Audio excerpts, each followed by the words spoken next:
Confidence देतोय वकिलांनी सांगितलेलं आहे की 2 दिवसात कोणी कोणी ठीक आहे ना, ठीक आहे ना, देऊ द्या ना, द्या ना, मग द्या.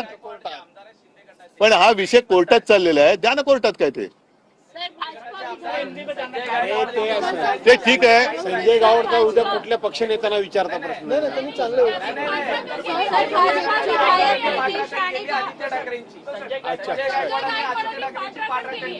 नाही, त्यांना खास धन्यवाद देतो, कारण आमच्या घराण्याच्या 6-7 पिढ्या जनतेसमोर आहेत.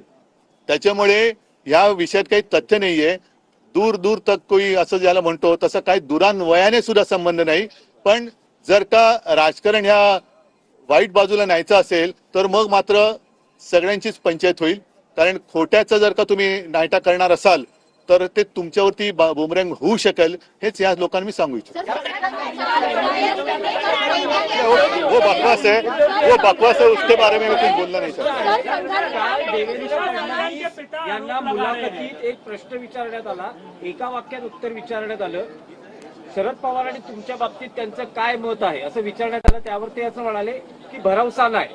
ते गाणं होतं ना, कुठलं गाणं होतं ते? माझ्यावर भरोसा नाही काय? जरा जोरात बोला ना, माझ्यापेक्षा तुला माझ्यावर भरोसा नाही का असं गाणं होतं ते. हा, सोनू तुला माझ्यावर भरोसा नाही का असं विचारत आहे ना.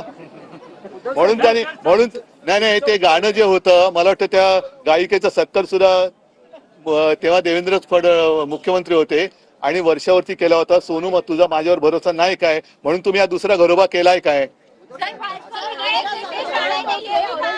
वो बकवास लोगों को मैं जवाब नहीं देता.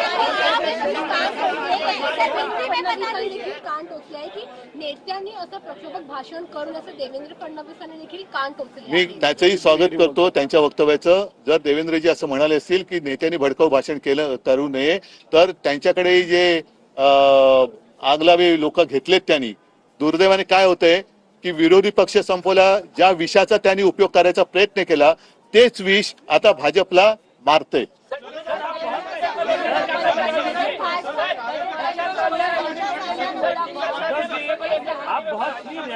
परिवार से आते हैं.